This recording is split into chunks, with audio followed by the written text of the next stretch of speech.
Hello everybody, welcome back to my channel. So by now you've probably heard the news that Rivelle Modern recently sold about 90% of its units on launch day itself, with buyers accepting prices close to $3,600 per square foot. Now, just a few years ago, that kind of pricing would have sounded almost unimaginable, which raises an interesting question. Are buyers today simply willing to pay higher prices for new launches? Or are they becoming much more selective about where they buy?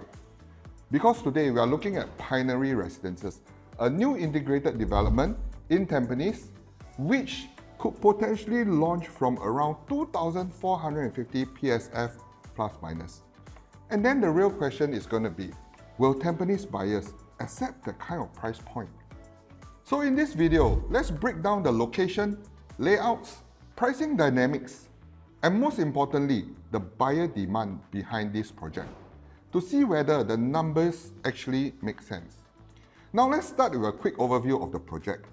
Pinery Residences is a 99-year mixed-use development in District 18, located along Tampines Street 94 and Bedok Reservoir Road. The project is developed by Hoi Hub and Sunway, two developers with fairly strong track record in Singapore. In total, the development will have 588 residential units across 6 blocks of 14 stories, sitting on a site of about 23,500 square meters. So what makes this project different from a typical condominium is that it is actually designed as an integrated development. The lower levels will include a commercial podium with retail shops, supermarket, dining options, and childcare, while the residential units sit above. Residents will also enjoy a direct underground connection to Tampines West MRT on the downtown line. One interesting point about Pinery's integrated concept is that it sits actually within a different node in Tampines compared to the main town centre cluster. Most people would think, hey, Tampines, living around Tampines Mall, Tampines 1, Century Square, and near the Tampines MRT. However, Pinery is directly linked to Tampines West MRT station. So instead of being part of the main regional shopping cluster, it functions more like a neighborhood integrated hub, serving the surrounding residential estates. For some buyers, that actually creates a different kind of appeal: MRT connectivity and everyday amenities, but within a quieter residential environment, rather than a busier town center. So from a development perspective, the land was acquired through a government land sales in October 2024. Winning bid came in around 1,004 PSF per plot ratio. So after all costs, we're looking at a break-even price of about 1,800 PSF. Pricing is never determined purely by cost alone. So to understand the positioning of Pinery Residences, we also need to look at the broader Tampines story. So Tampines is one of Singapore's designated regional centres, which means it functions almost like a mini CBD in the east. Within the area, you have major retail hubs such as Tampines Mall, Century Square, Tampines 1, and of course our Tampines hub where you have the stadium itself as well. You also have employment nodes nearby, like the Changi Business Park. And because of this, Tampines tends to have a strong owner-occupier base rather than purely investor demand. Many families who grow up in the area also tend to want to stay in the neighborhood. And another factor reinforcing this family-driven demand is the proximity to well-known schools in the area. And within the surrounding neighborhood, you have the traditionally popular St. Hilda's Primary School, which is located within 1 kilometer of Pinery Residences. And as many Singaporean parents would know, we can be quite kiasu when it comes to primary school. So being within the 1 kilometer priority admission zone is actually a make or break, and could sometimes become an important factor when families choose where to live. So now as we look into the supply story in Tampines, one interesting point is that the actual central Tampines hasn't actually seen many new private launches in recent years. While we have seen newer condominiums launch in the Tampines area, many of them are actually located further away from the central cluster. Projects like Tapestry and Parktown Residences, for example, all sit within the Tampines North and Tampines West rather than the immediate Tampines Central area. which is one of the reasons why the recent TOP of Treasure at Tampines performed so strongly when it launched. When Treasure at Tampines first came to the market, buyers across the East were all drawn to it because there were actually very few large-scale new developments available in the immediate area. And today, we are actually seeing the results of that demand. The 2 bedrooms in Treasure are seeing profits of around 2 to 300,000, while 3 bedroom units are seeing roughly about 5 to 600,000, and certain 4 bedroom units approaching 800k in profit. And even one of the 5 bedroom units have even crossed the $1 million mark in profit. And this actually shows when supply is limited in a mature estate like Tampines, strong demand can actually translate into meaningful upside. And by the way, if you enjoy this kind of deep dives into new launches, do consider liking the video and subscribing to the channel.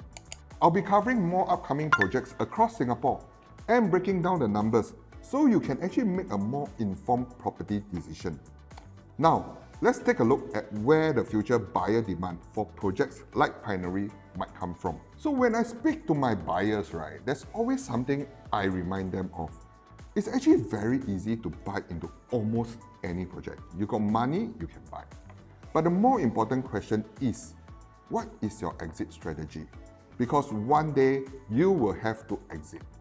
And more importantly, who is the next buyer? Who is going to buy your unit from you? So we look at it, Tampines actually has a population of more than 250,000 residents.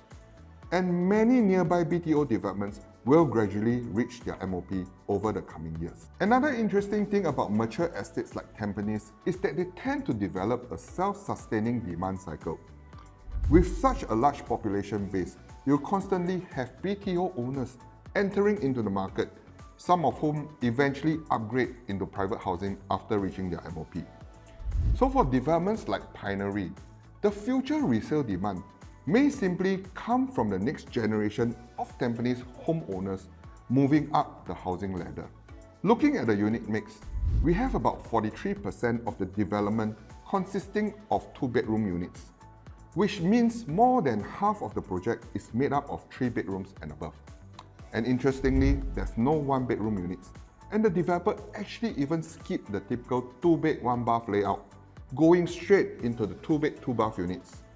This suggests that the project is actually positioned more towards owner-occupiers rather than investors. Starting with the 2-bedroom units, there's honestly nothing particularly groundbreaking here. Almost half of the units actually adopt the dumbbell layout, which we are so accustomed to right now because of the efficiency of use of space. So we do not have that kind of long corridor into the bedrooms and putting all the rest of the space back into usable space. We have the 635, we have the 667 square feet where you still have the conventional layout. But if you notice, all of them actually come with the open kitchen. And if you're looking for enclosable kitchen, not enclosed kitchen, you'll only be able to find it in the 2-bedroom premium plus study, which has this enclosable kitchen if you put in a sliding door. Okay, but do note, we will not again have that kind of window for your zi cha, so you need to go and depend on your cooker hood again. So for the 3-bedroom units, we have the 3-bedroom compact 807, we have the 861 square feet. But I think what particularly will be popular with the buyers will be the 990 square feet C4 layout. And because why? It actually includes a household shelter. And layout between the C4, C5 is actually quite similar. The only difference I would believe is actually if you look at the entry to the unit itself, the C4 has a shorter, tighter entry, right? So, efficiency of space is actually also still there. So you're not basically paying for something that you can't use. Household shelter will be important for upgraders. Kitchen enclosed with a window.